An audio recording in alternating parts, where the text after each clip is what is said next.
கிறிஸ்து இயேசுவுக்குள் அன்பாய் அழைக்கப்பட்ட அன்புக்குரிய சகோதர சகோதரிகளே, அனைவருக்கும் ஆண்டவர் இயேசு கிறிஸ்துவுடைய நாமத்தினாலே அன்பின் வாழ்த்துக்கள். தொடர்ச்சியான இந்த கொரிந்தியர்களின் நிருபம் இந்த பாடங்களிலே இந்த வாரம் நாம் 1 கொரிந்தியர் 14ஆம் அதிகாரத்திற்குள்ளாக நம்ம போகலாம்.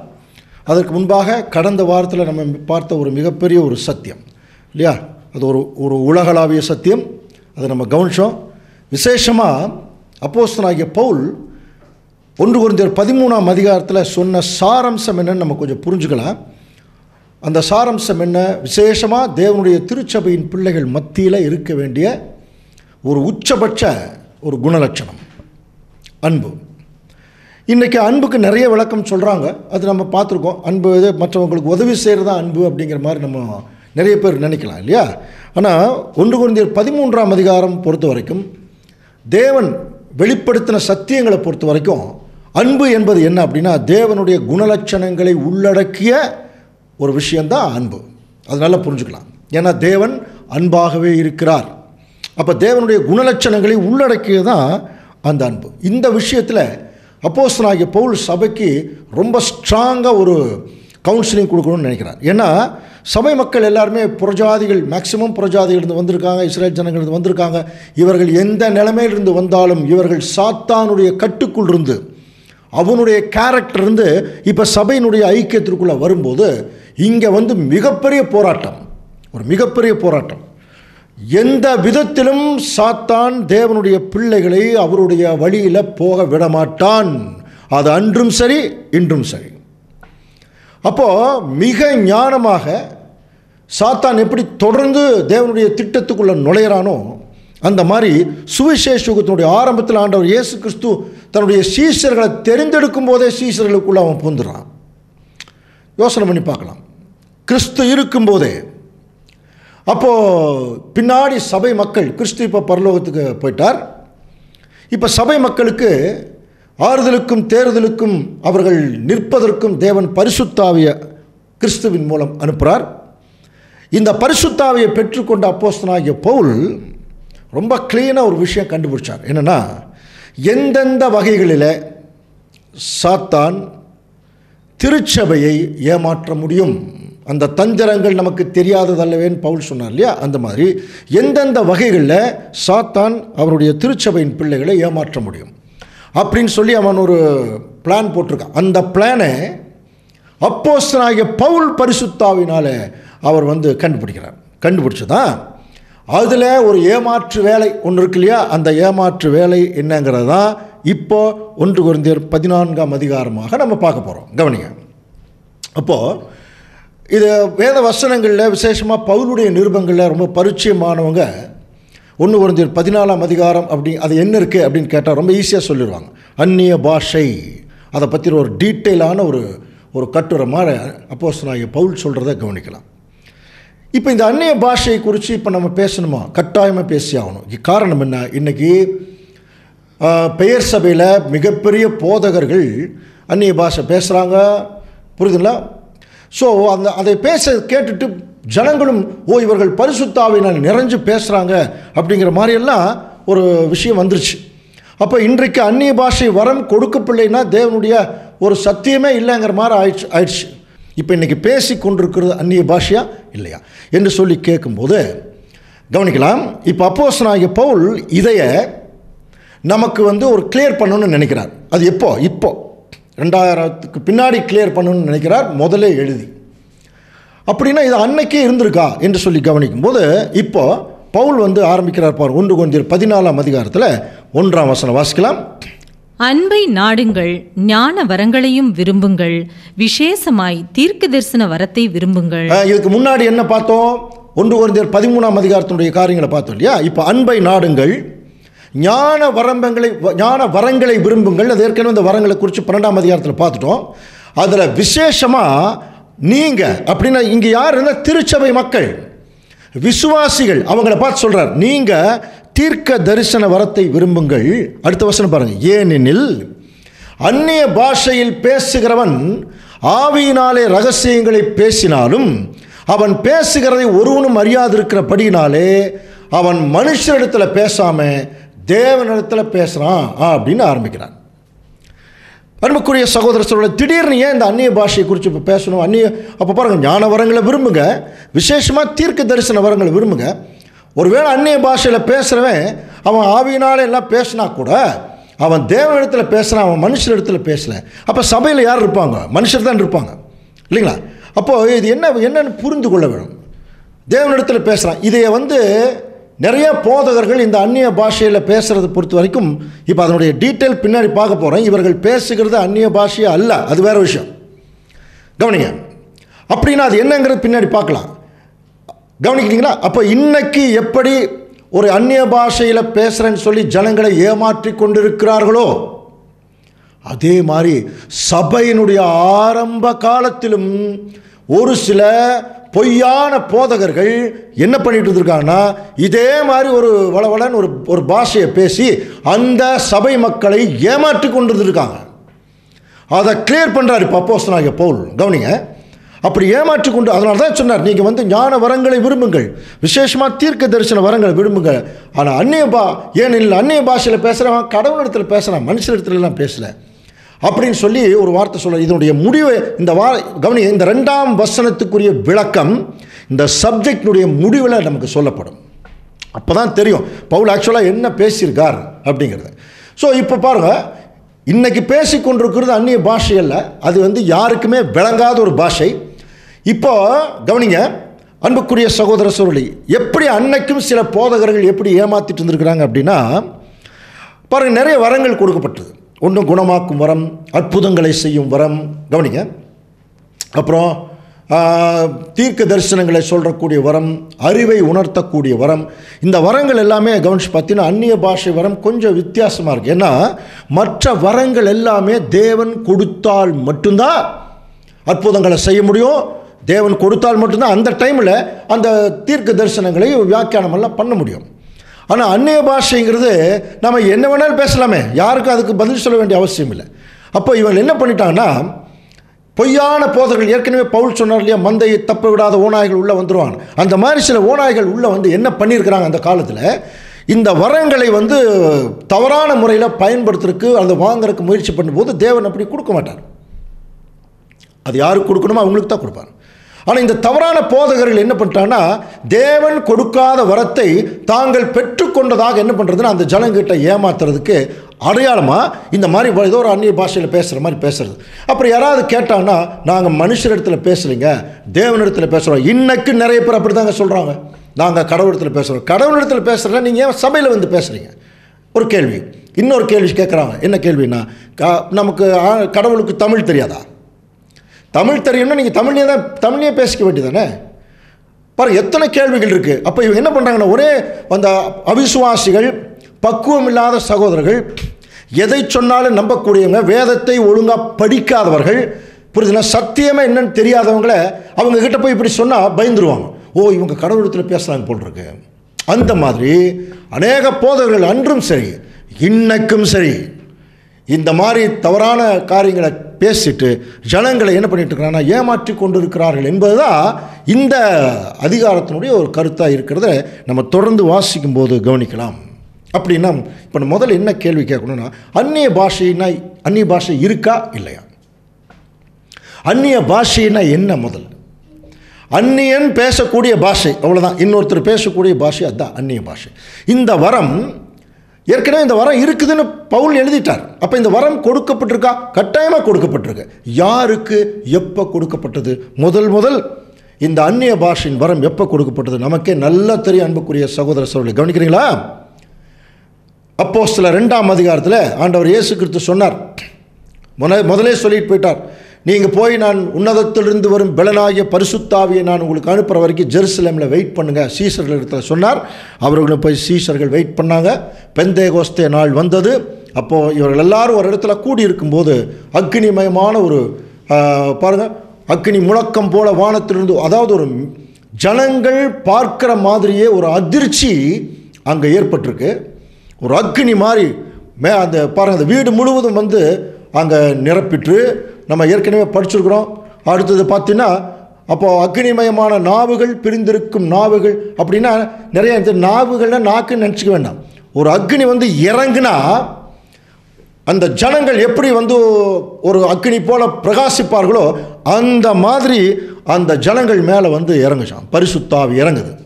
அப்போது பாருங்க, ஆவி தங்களுக்கு தந்தருளின வரத்தின்படியே வெவ்வேறு பாஷைகளில் பேசத் தொடங்கினார்கள். வசனம் கிளியராக இருக்குது, கவனிங்க. வெவ்வேறு பாஷைகளில் பேசத் தொடங்கினார்கள். கவனிக்கிறீங்களா?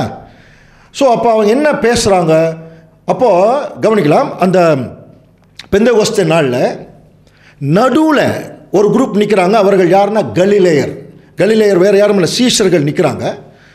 ஸோ இவங்களை சுற்றிலும் வானத்தின் கீழ் இருக்கிற சகல தேசத்தாரிலிருந்து வந்து தேவபக்தி உள்ள யூதர்கள் இவங்களை சுற்றில் நிற்கிறாங்க. அப்போது எத்தனை வானத்தின் கீழ் அப்படின்னாலே டோட்டலாக உலகம் முழுவதும் இருந்து வந்திருக்காங்கங்கிறத நம்ம புரிஞ்சுக்கணும்.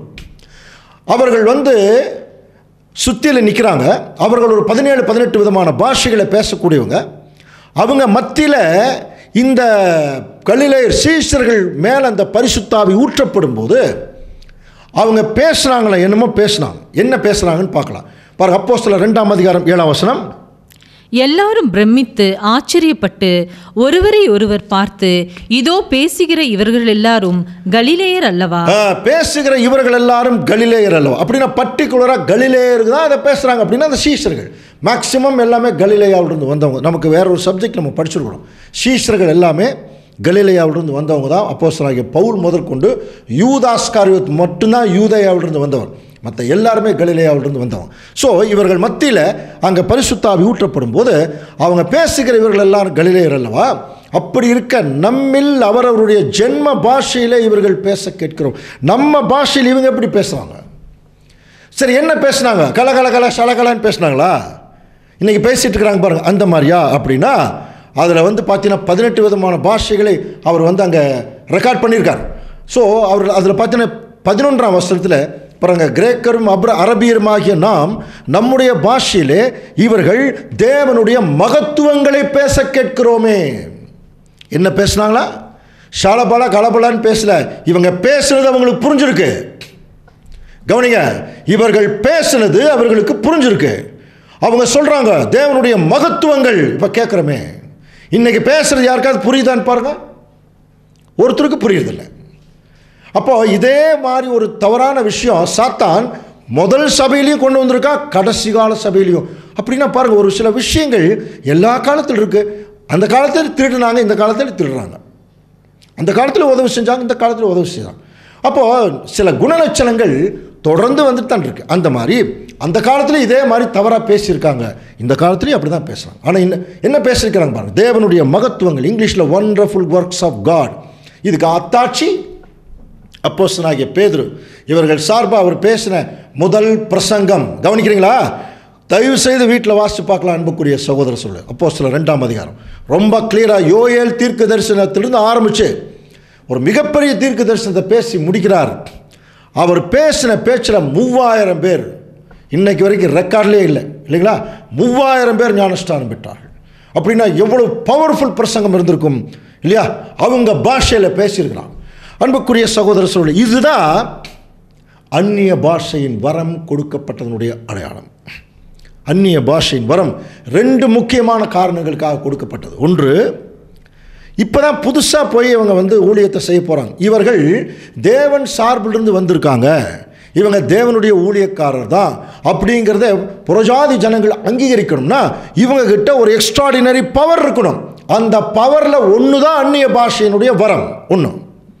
ரெண்டாவது, அவர்கள் அன்றைக்கு வாழ்ந்த காலம் கண்டு விசுவாசித்த காலம். இன்னைக்கு காணாமல் விசுவாசிக்கிற காலம். எல்லா மொழியிலையும் பைபிள் வந்தாச்சு, எல்லா மொழியிலையும் போதகர் வந்தாச்சு. இன்னைக்கு காணாமல் விசுவாசிக்கிற காலத்திற்கு இப்போ நமக்கு மற்ற பாஷையே தேவையில்லை, எல்லா பாஷையும் இன்னைக்கு கவனிச்சு பார்த்தீங்களா? இன்னைக்கு இன்ஃபர்மேஷன் டெக்னாலஜி எவ்வளோ உயர்ந்திருக்கு தெரியுங்களா? ஆர்டிஃபிஷியல் இன்டெலிஜென்ஸ் சொல்லுவாங்க, செயற்கை நுண்ணறிவு. இப்போ நான் தமிழில் பேசிகிட்டு இருக்கிறத அப்படியே ஒரு சைனா பாஷையில் என்னுடைய வாய்ஸ்லேயே போயிட்டுருக்கு. இப்போ அந்த அளவுக்கு வந்தாச்சு. எவ்வளோ பெரிய டெக்னாலஜி பாருங்கள். அந்த காலத்தில் டெக்னாலஜி இல்லை. இப்போ ஒன்றும் வேண்டாம், தோமா வர்றார், நம்ம இந்தியாவுக்கு வர்றார். தோமாவுக்கு என்ன தெரியும்? ஆண்டவர் இயேசு கிறிஸ்து பேசின மொழி கிரேக்க மொழியை தான் தெரிஞ்சிருக்கலாம், எபிரேய மொழி தெரிஞ்சிருக்கலாம். இங்கே வந்தோன்னே தமிழ் பேசணும். இப்போ தமிழ் ஒன்றா கற்றுக்கணும், பல நாட்கள் கற்றுக்கிட்டு அவர் பேசணும். ஆனால் அதுக்குரிய சந்தர்ப்பம் இல்லை அப்படிங்கிற போது அந்த ஒரு வரம் தோமாவுக்கு கொடுக்கப்படும். அதே மாதிரி தான் எல்லா சீஷர்களுக்கும் கொடுக்கப்பட்டது. அப்படி கொடுக்கப்படும் போது அவர்கள் போய் என்ன செய்கிறாங்கன்னா தேவனுடைய மகத்துவங்களை பேசினாங்க, தேவனுடைய ஊழியக்காரர் என்று அங்கீகரிக்கப்பட்டாங்க. அதை நிமித்தம் அவர்கள் சத்தியத்துக்குள்ளே வந்தாங்க. இதுதாங்க அந்நிய பாஷையினுடைய ஒரு மேலான விஷயம். புரியாத பாஷையெல்லாம் இல்லை, தேவனுடைய மகத்துவங்களை பேசினாங்க. ஸோ இதை நம்ம முதல் புரிஞ்சுக்கிட்டு இப்போ மறுபடியும் அதே 2ஆம் வசனத்துக்குள்ளே போகும்போது அந்நிய பாஷையில் நீங்கள் தீர்க்க தரிசன வரத்தை நாடுங்க. அந்நிய பாஷையில் பேசுகிறவன் அவன் தேவனிடத்தில் பேசுகிறான், அவன் மனுஷனிடத்தில் பேசலை. ஆனால் தீர்க்க தரிசனம் சொல்லுகிறவனோ மனுஷருக்கு பக்தி விருத்தியும் புத்தியும் ஆறுதலும் உண்டாக்கத்தக்கதாக பேசுகிறான். அப்போ சபையில் விசுவாசிகள் மனுஷர் இருக்கிறாங்க இல்லையா, அப்போ மனுஷர்கள் புத்தி விருத்தி ஆறுதல் இதெல்லாம் கொண்டு வரணும்னா எதைத்தான் பேசணும்? தீர்க்க தரிசனம் பேசணும். தீர்க்க தரிசனம் பேசணும் அப்படிங்கிறத நம்ம எப்படி புரிந்து கொள்ள வேணும்னா, வேதத்தில் உள்ள எந்த தீர்க்க தரிசனமும் சுய தோற்றம் வாய்ப்பொருள் இல்லாதுன்னு படிச்சிருக்கிறோம். தீர்க்க தரிசனம் என்றாலே பைபிள் தான், வேத வசனங்கள். அது நாளைக்கு நடக்கிறத சொல்லும், நாளானைக்கு நடக்கிறத சொல்லும், ஏற்கனவே நடந்ததையே சொல்லும். அப்போ தீர்க்க தரிசனத்தை இப்படி தான் புரிஞ்சுக்கணும். அப்போ தீர்க்க தரிசனங்கள் தேவனுடைய திட்டங்களை உள்ளடக்கிய வசனங்கள். என்ன ஒரு விஷயம் அப்படின்னு கவனிக்கும் போது, முதல் சபையினுடைய காலத்தில் அன்றைக்கி புதிய ஏற்பாடு எழுதப்படவில்லை.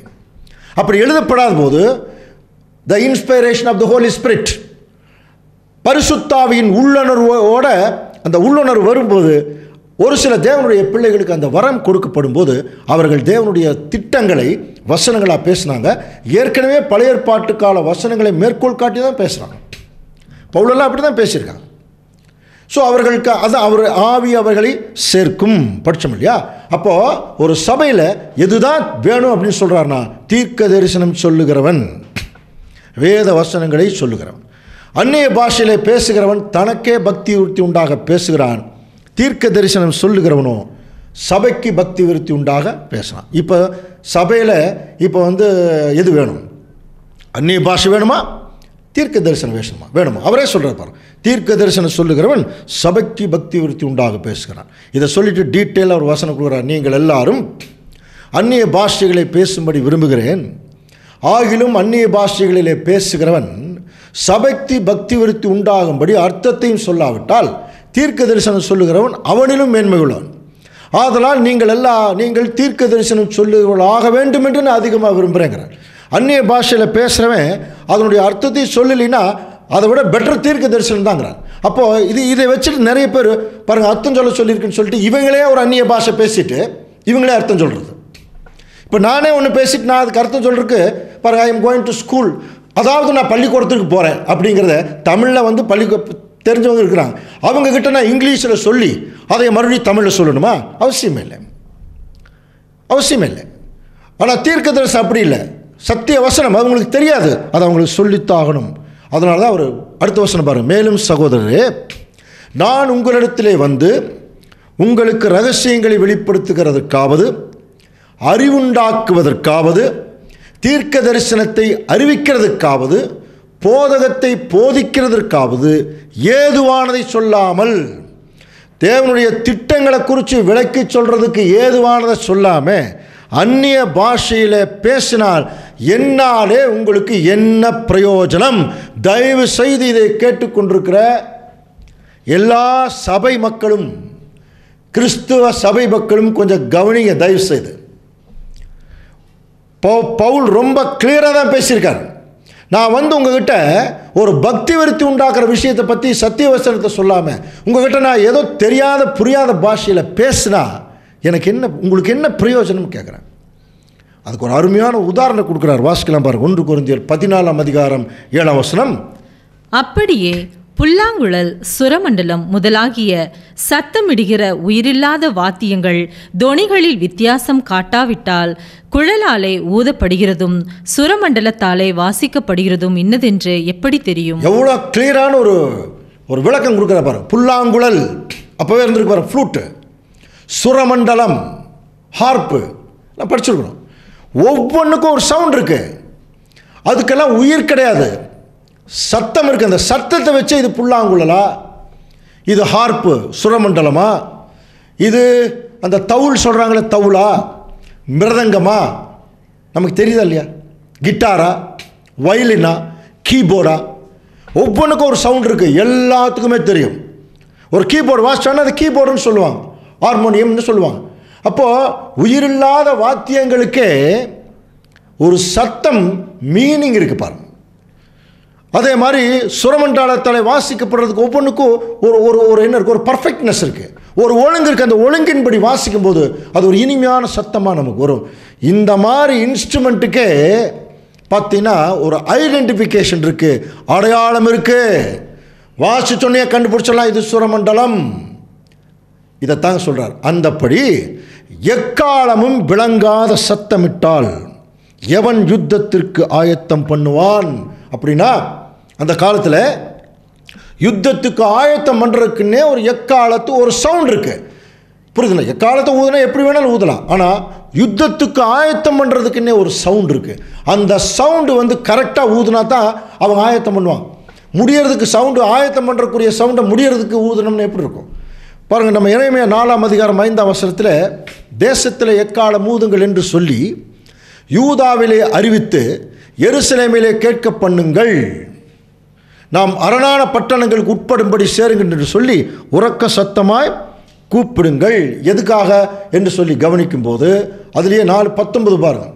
என் ஆத்மாவே எக்கால சத்தத்தையும் யுத்தத்தின் ஆர்ப்பரிப்பையும் கேட்டாயே, என் இருதயம் என்னில் கதறுகிறது. அப்போது ஒரு எக்கால சத்தம் கேட்டாச்சுன்னா அடுத்தது யுத்தத்துக்கு ஆயத்தப்படணும். இந்த சவுண்டை மாற்றி விட்டால் என்ன ஆகும் கவனிக்கிறீங்களா? அதே மாதிரி என்ன ஆகும்? 10:2 வாசிக்கலாம். சபையை கூடி வரவழைப்பதற்கும் பாளையங்களை பிரயாணப்படுவதற்கும் உபயோகமாக 2 வெள்ளி பூரிகைகளை செய்து கொள்வாயாக. 2 வெள்ளி பூரிகளை செய்யணும். அடுத்த வசனம், அவைகள் ஒரே வெள்ளி தகட்டாலே செய்யப்பட வேண்டும். உங்கள் தேசத்தில் உங்களை துன்பப்படுத்துகிற சத்துருக்கு விரோதமாக யுத்தத்திற்கு போகும்போது பூரிகைகளை பெருந்தொனியாய் முழங்க கடவீர்கள். இதே தான் அப்போஸ்தலனாகிய பவுல் சொல்றார். அப்போ எக்காலமும் விளங்காத சத்தமிட்டா எப்படி ஒரு யுத்தத்துக்கு ஆயத்தம் பண்ணுவான்? அப்போ ஒவ்வொருத்துக்கும் ஒரு சாதாரண ஒரு இன்ஸ்ட்ருமெண்ட்டுக்கே ஒரு சத்தம், ஒரு ஐடென்டிஃபிகேஷன் இருக்குது, ஒரு அடையாளம் இருக்குது இல்லைங்களா? அப்போ ஒரு மொழிக்கு இதைத்தான் அவர் அடுத்த வசனம் சொல்லும்போது, அதுபோல் நீங்களும் தெளிவான பேச்சை நாவினால் வசனியா விட்டால் பேசப்பட்டது இன்னதென்று எப்படி தெரியும்? அப்படின்னு இவங்க எப்படி பேசியிருக்காங்கன்னு புரிஞ்சுக்கலாம். இவங்க தெளிவான பேச்சே பேசலை, வள வள கலகல ஷாலா பாலா கலா, இவ்வளோதான். இதில் என்ன தெளிவான பேச்சு இருக்குது சொல்லுங்க. இது ஏன் அதை சொல்கிறேன்னா மற்றவர்களை தவறாக சொல்கிறதுக்காக இல்லை, அதில் வந்து எந்த தெளிவும் இல்லைங்கிறதுக்காக. பாருங்கள், இந்த மாதிரி சொல்லும்போது ஜனங்கள் மத்தியில் அப்புறம் இன்னொன்று பார்த்தீங்கன்னா எல்லா போதகர்களும் ஒரே மாதிரி தான் சொல்கிறாங்க, ஒருத்தர் கூட டிஃப்ரெண்ட்டாக சொல்கிறதில்லை. அதனால தான் சொல்கிறேன், நீங்கள் தெளிவான பேச்சை நாவினால் வசனியா விட்டால் பேசப்பட்டது இன்னதென்று எப்படி தெரியும்? ஆகாயத்திலே பேசுகிறவர்களாக இருப்பீர்களே. அடுத்த வசனம் பாருங்கள், 1 Corinthians 14:10.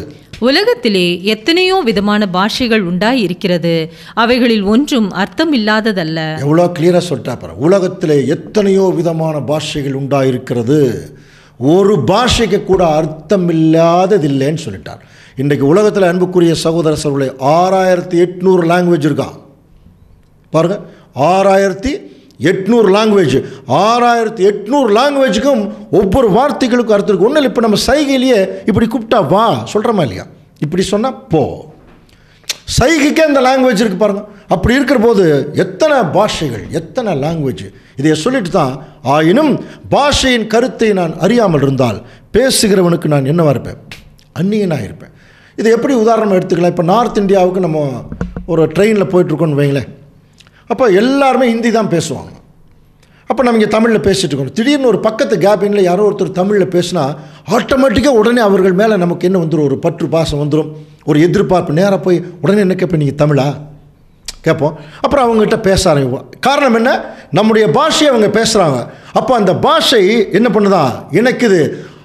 ஒருவேளை எல்லாருமே அந்த ஹிந்தியில் பேசிகிட்டு இருந்தாங்க, நான் யார்கிட்டையுமே பேச மாட்டேன். ஏன்னா அவர்கள் எல்லாரும் என்னுடைய அந்நிய பாஷையில் பேசி கொண்டிருக்கிறார்கள். அதனால் ஒன்றுமே பண்ண முடியாது.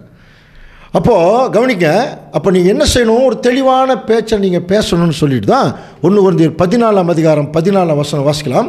எண்ணத்தினால் எனில் நான் அந்நிய பாஷையிலே விண்ணப்பம் பண்ணினால் என் ஆவி விண்ணப்பம் பண்ணுமே அன்றே என் கருத்து பயனற்றதா இருக்கும். அப்படின்னா அவங்க பார்த்தீங்கன்னா இவங்க எப்படி ஜனங்களை ஏமாத்திட்டு இருந்திருக்காங்கன்னா, அப்படியே ஆவியில் நிறைஞ்ச மாதிரி பேசுறது. அப்படியே இப்போ என்ன சொல்கிறாரு, நீ அந்நிய பாஷையில் நீ விண்ணப்பம் பண்ணுறேன்னு வச்சுக்கோ, அது என் ஆவி தான் விண்ணப்பம் பண்ணுமே என்று என் கருத்து பயனற்றதாக இருக்கும். இப்படி இருக்க இப்போ என்ன செய்யணும், சபையில் என்ன செய்யணும், செய்ய வேண்டியது என்ன? நான் ஆவியோடும் விண்ணப்பம் பண்ணுவேன், கருத்தோடும் விண்ணப்பம் பண்ணுவேன், ஆவியோடும் பாடுவேன், கருத்தோடும் பாடுவேன். இல்லாவிட்டால் நீ ஆவியோடு ஸ்தோத்திரம் பண்ணுவேன். அதை சொல்கிற, நீ ஸ்தோத்திரம் பண்ணும்போது யாராவது விவரம் இல்லாதவங்க, தெரியாதவங்க, கல்லாதவங்க உன் ஸ்தோத்திரத்துக்கு எப்படி ஆமேன்னு சொல்லுவாங்க. நீ பேசுகிறது இன்னதென்று அவன் அறியானே. இப்போ நம்ம தமிழ்லேயே ஒரு ஜெபம் பண்ணுறோம், நம்ம ஜெபம் பண்ணி முடிக்கும்போது அந்த லாங்குவேஜ் தெரிய முடியாது. இயேசு கிறிஸ்துவின் மூலம் வேண்டிக் கொள்கிறோம் பிதாவே, அந்த ஸ்லாங் முடிகிறது எல்லாருக்குமே தெரியும் போது ஆமேன்னு சொல்லுவாங்க. இந்த ஸ்லாங்கே முடிகிறது தெரியலனா எப்போ தெரியாமல் இருக்கும்? இன்னொரு பாஷையில் ஒருத்தர் பேசிகிட்டு இருப்பாங்க, அப்படி பேசும்போது அவங்க எதில் முடிக்கிறாங்கன்னே நமக்கு தெரியாது. அதை தான் அங்கே சொல்ல வர்றார். அப்போ நீ ஆனால் என்னென்னா, நீ நன்றாக ஸ்தோத்திரம் பண்ணுற, ஆனால் மற்றவன் பக்தி விருத்தி அடைய மாட்டாங்க. அதனால் உங்கள் எல்லாரிலும் நான் அதிகமான பாஷைகளை பேசுகிறேன், இதற்காக நான் தேவனை ஸ்தோத்திரிக்கிறேன். பவுல் சொல்கிற ஐடியா, இவருக்கு நிறைய பாஷைகள் தெரியும். சில நேரங்களில் ஒரு ஊருக்கு போனார்னா அந்த பாஷையை கற்றுக்கிறார். ரொம்ப இன்டெலிஜென்ட்டு பவுல், ரொம்ப புத்திசாலி. கற்றுக்கிட்டு அவங்களுடைய ஸ்டைல்லையே பேசுவார். ஏத்தன்ஸ் பட்டணத்தில் மார்ஸ் மேடையில் பேசும்போது ஜனங்கள் எல்லாம் முன்னாடி சீட்டில் உட்கார்ந்து கேட்குறாங்க. காரணம் என்னென்னா, அவர்கள் என்ன தேவையோ அதை அவர் அவங்களுடைய காரியங்களே அவர் பேசுனதெல்லாம் சில வசனங்களை நம்ம கவனிச்சிருக்கிறோம். அப்படி இருந்தும் இப்போ என்ன சொல்கிறார் பாருங்கள், நான் சபையிலே அந்நிய பாஷையிலே 10,000 வார்த்தைகளை பேசுகிறதிலும் மற்றவர்களை உணர்த்தும்படி என் கருத்தோடு 5 வார்த்தைகளை பேசுகிறதே எனக்கு என்னவாக இருக்கும், அதிக விருப்பமாக இருக்கும். இது ஒரு செட்டு. கவனிங்க, இது வரைக்கும் என்ன ஒரு கன்க்ளூஷன் கொடுக்குறாருன்னா, நீங்கள் சபையில் இந்த மாதிரி அந்நிய பாஷையில் பேசுகிறது அது யாருக்குமே எந்த பிரயோஜனம் இருக்காது. வேணால் நீங்கள் வேணால் எப்படி இருந்துக்கலாம், ஆவியில் பாடுற மாதிரி இருக்கும், ஆனால் சபைக்கு பக்தி விருத்தி உண்டாகிற மாதிரி இருக்காது. இன்னொன்று சொல்கிறேன், அப்படி சொல்கிறார், எல்லா பாஷைக்கும் ஒரு அர்த்தம் இருக்குது, எந்த பாஷையும் அர்த்தம் இல்லாத பாஷை இல்லை. அதனால் நீங்கள் இப்போ என்ன பண்ணணுங்கிறத இப்போ நான் சொல்கிறேன் அப்படின்னு சொல்லிவிட்டு சில விஷயங்கள் சொல்லிட்டார். இப்போ கடைசியாக இதனுடைய கன்க்ளூஷனை எப்படி முடிக்கிறார்னா பாருங்கள், 1 கொரிந்தியர் 14:20 வாசிக்கலாம். சகோதரரே, நீங்கள் புத்தியிலே குழந்தைகளாயிராதீங்கள், துர்க்குணத்திலே குழந்தைகளாயும் புத்தியிலே தேறினவர்களுமாய் இருங்கள். சகோதரரே, நீங்கள் புத்தியிலே குழந்தைகளாயிராதேயுங்கள், புத்தியிலே குழந்தைகளாயிராதேயுங்கள், துர்க்குணத்தில் குழந்தைகளாயிருங்க. இதை ஏன் இந்த வசனத்தை அந்நிய பாஷை பேசும்போது இணைக்கிறார்? அது ரொம்ப முக்கியம். அப்படின்னா இந்த பேசக்கூடிய ஜனங்கள் ரொம்ப துர்க்குணத்தில் இருந்து தேவனுடைய ஆவியை பெறாமையே இவங்க நாங்கள் அந்நிய பாஷையில் பேசுகிறோம்னு தங்களை ஒரு பெரிய ஒரு ஊழியக்காரர்கள் மாதிரி காட்டிக்கிறதுக்கு, ஒரு பக்தி விருத்தி மாதிரி காட்டிக்கிறதுக்கு அப்படியே ஆவியில் நிறைஞ்சு பாடுறாங்களாம். இவர்கள் உள்ளுக்குள்ளே துர்க்குணம் தான் இருக்குதுங்கிறார். கவனிக்கிறீங்களா? இவர்கள் உள்ளுக்குள்ளே துர்க்குணம் தான் இருக்குது. அப்போது நீங்கள் அப்போது டோட்டலாக சபைக்கு சொல்லும்போது நீங்கள் துர்க்குணத்தில் நீங்கள் என்ன பண்ணுங்கள், குழந்தைகளாக இருங்க, புத்தியில் குழந்தைகளாக இருக்காதீங்க, புத்தியில் நல்லா வளருங்க. இன்னும் நிறைய சத்தியங்கள் இருக்குது, அந்நிய பாஷை பற்றி இன்னும் தெளிவாக தெரிஞ்சுங்கிறார். அப்போது துர்க்குணத்தில் குழந்தைகளாக இருங்க அப்படின்னா குழந்தைகளுக்கு துர்க்குணம் இருக்குன்னு அர்த்தமான இல்லை, துர்க்குணமே இருக்காது. அப்போ அவர் டோட்டலாக சொல்ல வர்றது என்ன, நீங்கள் துர்க்குணமே வச்சுக்காதீங்க. சபைக்குள்ளே வரும்போது யதார்த்தமான அன்பு, யதார்த்தமான பேச்சு, தேவனுடைய உண்மையாய் அவருடைய ஆவியை பெற்ற நிலை, அதில் தான் நம்ம தேவனுக்கென்று அவருடைய ஆராதனை செய்ய முடியும். ஸோ இதை நீங்கள் பார்த்துங்கன்னு சொல்லிட்டு தான் 1 கொரிந்தியர் 14:19 வாசிக்கலாம். அப்படி இருந்தும் நான் சபையிலே அந்நிய பாஷையில் 10,000 வார்த்தைகளை பேசுகிறதினால் மற்றவர்களை உணர்த்தும்படி என் கருத்தோடு 5 வார்த்தைகளை பேசுகிறதே எனக்கு அதிக விருப்பமாயிருக்கும். நான் சபையிலே அந்நிய பாஷையில் 10,000 வார்த்தைகளை பேசுகிறதிலும், 10,000 வார்த்தை பேசுகிறத விட மற்றவர்களை உணர்த்தும்படி என் கருத்தோடு 5 வார்த்தை பேசுகிறதே ரொம்ப நல்லது அப்படின்னு அங்கே சொல்கிறேன். கவனிக்கிறீங்களா? ஸோ இப்போ அடுத்த வசனம் வாசிக்கலாம் பாருங்கள். 1 கொரிந்தியர் 14:21 பாருங்கள். மறு பாஷைக்காரரானாலும் மறு உதடுகளாலும் இந்த ஜனத்திடத்தில் பேசுவேன், ஆகிலும் அவர்கள் எனக்கு செவி கொடுப்பதில்லை என்று கர்த்தர் சொல்லுகிறார் என்று எழுதியிருக்கிறதே. கவனிக்கிறீங்களா? மறுபாஷைக்காரரானாலும் அப்படின்னா ஒரு முக்கியமான விஷயத்தை இப்போ பவுல் இங்கே சொல்கிறார். மறுபாஷைக்காரர்கிட்ட நான் பேசுவேன், பாருங்கள், மறு உதட்ட பேசுவேன், ஆனாலும் அவங்க எனக்கு செவி கொடுக்க மாட்டோம். இதை நம்ம ஏற்கனவே எங்கே படிச்சிருக்கிறோம்னா, நம்ம ஏசாயா 28ஆம் அதிகாரத்தில் 10ஆம் வசனம், கற்பனையின் மேல் கற்பனையும் கற்பனையின் மேல் கற்பனையும் பிரமாணத்தின் மேல் பிரமாணமும் பிரமாணத்தின் மேல் பிரமாணமும் இங்கே கொஞ்சமும் அங்கே கொஞ்சமுமாக இருக்கும். இது நம்ம ஏற்கனவே தெரிஞ்ச வசனம் தானே. தேவனுடைய வசனங்கள் அப்படி தான் இருக்குது. அடுத்த வசனம் வாசிக்கலாம் பாருங்கள். 11, பரியாச உதடுகளினால் அந்நிய பாஷையினாலும் இந்த ஜனத்தோடே பேசுவார். பார்த்தீங்களா? பரியாச உதடுகளினாலும் அந்நிய பாஷையினாலும் இந்த ஜனத்தோடே பேசுவார். இதுவே நீங்கள் இளைத்தவனை இளைப்பாறத்தக்கதை இளைப்பாறுதல், இதுவே ஆறுதல்னு சொன்னாலும் அவங்க நம்ப மாட்டேங்கிறாங்க. அதனால் அவர்கள் போய் பின்னிட்டு விழுந்து நொறுங்கிட்டு சிக்குண்டு பிடிபடும்படி இதே வேத வசனம் கற்பனையின் மேல் கற்பனையும் பிரமாணத்தின் மேல் பிரமாணமும் கற்பனையின் மேல் கற்பனையும் பிரமாணத்தின் மேல் பிரமாணமாக இருக்குது. ஸோ இதையத்தான் அங்கே அப்போஸ்தலனாகிய பவுல் சொல்லும்போது, அப்போது இவர்கள் இப்போ இவங்க சொல்லிட்டு இருக்கிறதெல்லாம் மற்றவங்களுக்கு எப்படி இருக்குது? இப்போ ஆக்சுவலாக இப்போ நம்ம பேசிக்கொண்டிருக்கிற சத்தியம் இருக்கு இல்லைங்களா, இது மற்றவங்களுக்கு எப்படி தெரியுங்களா இருக்குது? அந்நிய பாஷை மாதிரி இருக்குது, புரியாது. புரியுதுங்களா? ஏன்னா அந்நிய பாஷையில் தான் பேசுகிற மாதிரி பேசுகிறாங்க. இப்போ அதையே இங்கே பவுல் இங்கே 1 கொரிந்தியர் 14ஆம் அதிகாரம் 1ஆம் வசனத்தில் சொல்கிறார், மறுபாஷைக்காரரானாலும் அவங்க அவங்க கூட பேசுவேன், ஆனால் அவங்க நம்ப மாட்டேங்கிறாங்க. புரியுதுங்களா? இந்த கருத்தை ஏன் இந்த இடத்துல சொல்கிறார் என்று சொல்லி கவனிக்கும்போது இதை குறித்த ஒரு தெளிவான அறிவே அவங்கக்கிட்ட இல்லை. அதனால தான் அவங்களால புரிஞ்சிக்க முடியல. இப்போ அதுக்கு அடுத்த வசனத்தை கவனிக்கலாம் பாருங்கள். 22ஆம் வசனம் வாசிக்கலாம். அப்படி இருக்க அந்நிய பாஷைகள் விசுவாசிகளுக்கு அடையாளமாய் இராமல் அவ்விசுவாசிகளுக்கு அடையாளமாய் இருக்கிறது. அன்புக்குரிய சகோதர சகோதரர்களே, ரொம்ப கிளியரா சொல்லிட்டார். அந்நிய பாஷைகள் விசுவாசிகளுக்கு அடையாளமாயிராமல் அவிசுவாசிகளுக்கு அடையாளமா இருக்குதான். அடுத்தது, தீர்க்க தரிசனமோ அவ்விசுவாசிகளுக்கு அடையாளமாய் இராமல் விசுவாசிகளுக்கு அடையாளமாய் இருக்கிறது. தீர்க்க தரிசனமோ அவிசுவாசிகளுக்கு. நல்லா புரியுதுங்களா? அப்போ அந்நிய பாஷை யாருக்காக கொடுக்கப்பட்டது? அந்நிய பாஷை விசுவாசிகளுக்காக அல்ல, அவிசுவாசிகள். புரியுது? அவிசுவாசிகள்னா புரிஞ்சுக்கலாம். அதாவது சத்தியத்தை தெரியாமல் இருக்கிறவங்க தான் அவிசுவாசிகள். அவங்க கிட்ட போய் இந்த சத்தியத்தை சொல்லும்போது, அவர்கள் பாஷையில் அதை பேசும்போது அதுதான் அங்கே ஒர்க் அவுட் ஆகும். அவர்கள் நம்முடைய பாஷையில் மகத்துவங்களை பேசுகிறாங்கன்ட்டு வருவாங்க.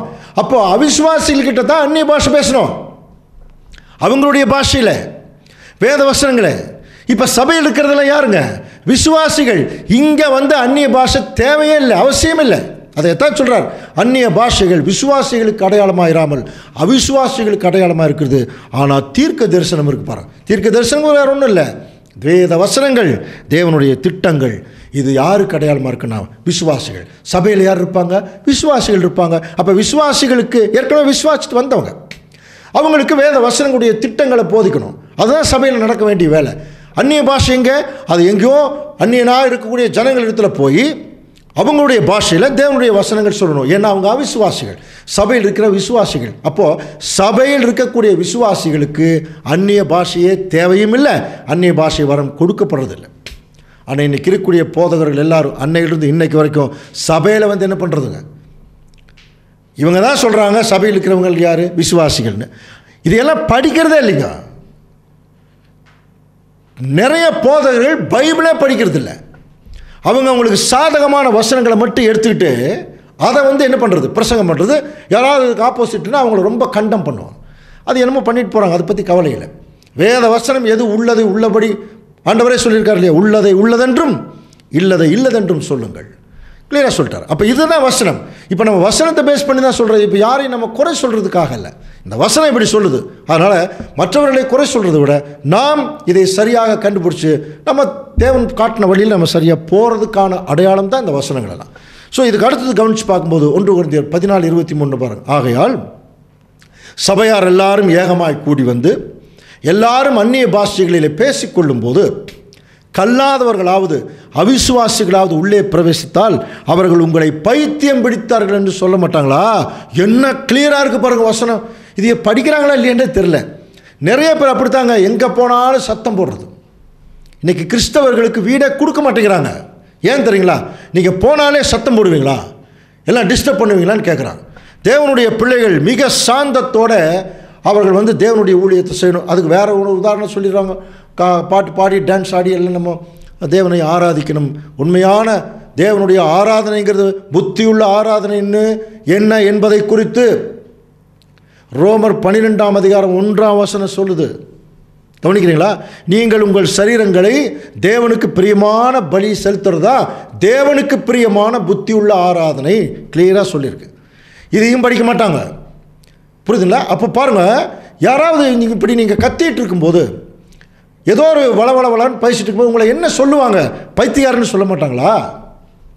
இன்றைக்கி சொல்லிட்டு தாங்க இருக்கிறாங்க, சொல்ல மாட்டாங்களா?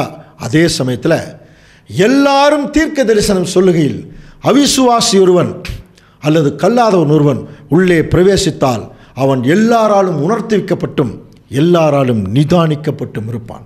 இதே டைமில் ஒரு சர்ச்சிலேயோ ஒரு பில்டிங்லேயோ பார்த்தீங்கன்னா 5ஆம் உலக பேரரசு சப்ஜெக்ட் பேசிகிட்டு இருக்கிறான்னு வைங்க. இப்போ இருக்கிற எல்லா ராஜ்யங்களும் வெளியே போயிடும். ஆண்டவர் இயேசு கிறிஸ்துவின் ராஜ்யம் உள்ளே வரப்போகுது. ஐக்கிய நாடுகள் சபை இன்னும் கொஞ்ச நாளில் கம்ப்ளீட்டாக அழிய போகுது. அப்போது 3ஆம் உலக யுத்தம் வரப்போகுது. இது பைபிள் இருக்குது. எந்தெந்த நாடுகளுக்கு இடையில் வரும் இந்த மாதிரி தீர்க்க தரிசனங்கள் எல்லாம் சத்தமாக ஒருவேளை யாராவது பேசுகிறாங்கன்னு வச்சுங்க, ரோட்டில் போகிறவங்க என்ன செய்வாங்க? என்னடா 3ஆம் உலக யுத்தத்தை பேசுகிறாங்களே, வரும்னு வேறு சொல்கிறாங்களே, அப்படின்னா என்ன பைபிள் சொல்லுது? யாரோ ஒருத்தர் வந்து கேட்பாங்க இல்லையா? அவங்க கேட்கும்போது பாருங்கள், அடுத்த வசனம் 14:25 வாசிக்கலாம். அவனுடைய இருதயத்தின் அந்தரங்கங்களும் வெளியரங்கமாகும். அவன் முகம் குப்புற விழுந்து தேவனை பணிந்து கொண்டு தேவன் மெய்யாய் உங்களுக்குள்ளே இருக்கிறார் என்று அறிக்கையிடுவான். இந்த மாதிரி சத்தியங்கள் எல்லாம் அதான் தீர்க்க தரிசனம் சொல்லப்படும் போது ஒருவேளை அவன் பாவியாக இருந்து இந்த சத்தியம் உண்மை என்று உணர்ந்தால் அவன் இருதயத்தின் அந்தரங்கங்கள் வெளியாகும். மெய்யாகவே பைபிள் இருக்கிறத கரெக்டாக சொல்கிறீங்களே என்று சொல்லி அவன் வந்து என்ன செய்வாரான்? தேவன் உங்களுக்குள் இருக்கிறார் என்று அறிக்கையிடுவான். அப்போது தீர்க்க தரிசனம் தேவனுடைய வார்த்தைகள் சொல்லப்படும் போது தான் மற்றவர்கள் நம்ம இடத்துல தேவன் இருக்கிறார்னு அறிக்கையிட வேணுமே தவிர, புரியுதுங்களா, புரியாத ஒரு பாஷையில் பேசிட்டு நாங்கள்லாம் தேவனிடத்தில் பேசுகிறோம்னு சொல்கிறது எப்படி இருக்குங்கிறத கொஞ்சம் சிந்திச்சு பாருங்கள்.